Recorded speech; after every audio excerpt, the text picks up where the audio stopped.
அதே மாதிரி இங்கேயும் சில விஷன்ஸை சொல்லணும். இது மற்றவங்க மாதிரி தேர்தல் வாக்குறுதின்னு சொல்லி ஏமாத்துறது கிடையாது. நம்மளை நம்புகிற மக்களுக்கு நம்பிக்கை தர்றது. நம்ம ஆட்சிக்கு வந்ததும் இதெல்லாம் செய்ய நடவடிக்கை எடுப்போம்னு சொல்கிறது. டெல்டா விவசாயிகள் சமீபத்தில் கூட உரத்தட்டுப்பாட்டை சந்திச்சிங்கல்ல. சில பேர் உரத்தை பதுக்கி வச்சு அதிக விலைக்கு விற்றதா நியூஸ்லாம் கூட வந்துச்சு. நம்ம டிவிக்கு ஆட்சி வந்ததும் உரத்தட்டுப்பாடு இல்லாமல் பார்த்துக்குவோம்.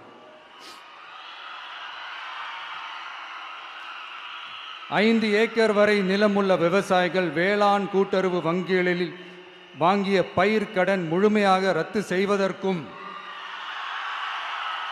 5 ஏக்கருக்கு மேல் உள்ள விவசாயிகள் வேளாண் கூட்டுறவு வங்கிகளில் வாங்கிய பயிர்க்கடன் 50% வரை ரத்து செய்வதற்கான சாத்திய கூறுகளை ஆராய்ந்து உறுதியாக நடவடிக்கை எடுப்போம்.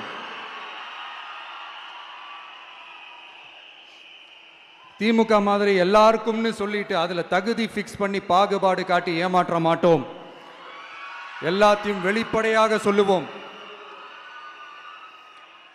2 ஏக்கர் வரை நிலமுள்ள விவசாயிகள் மற்றும் நிலமற்றவர்கள் குடும்பத்தில் யாரும் மாநில மற்றும் ஒன்றிய அரசு ஊழியராக இல்லாமல் இருக்கும் பட்சத்தில் அவர்களின் குழந்தைகளின் பொறியியல் மற்றும் மருத்துவம் உள்ளிட்ட தொழிற்கல்வி முதல் அனைத்து வகை படிப்புகளுக்குமான முழு செலவையும் அரசே ஏற்கும்.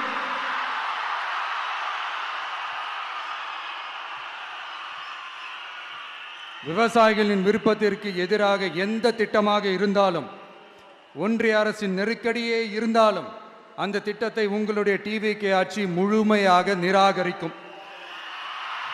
எப்போதும் விவசாயிகளின் பக்கமே நம் ஆட்சி நிற்கும். கொள்முதல் நிலையங்களில் முறையாக நெல் மூட்டைகள் பாதுகாக்கப்படும். நெல் முளைத்து வீணாவதை பார்த்து கொண்டு நமது அரசு சும்மா இருக்காது. போதுமான கொள்முதல் நிலைய வசதிகள் ஏற்படுத்தப்படும்.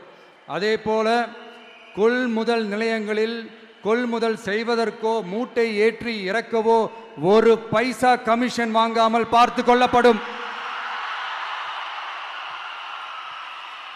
அப்படி கமிஷன் வாங்குவது யாராக இருந்தாலும் கடும் நடவடிக்கை எடுக்கப்படும்.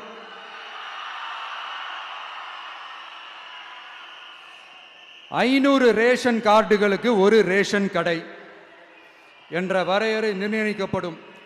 கிராமங்களிலும் எடையாளர் நியமிக்கப்படுவார்.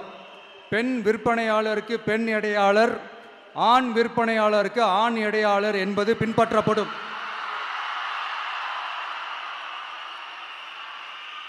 ரேஷன் கடைகளில் அரிசி தவிர அனைத்து பொருள்களும் பாக்கெட் செய்து விநியோகிக்கப்படும்.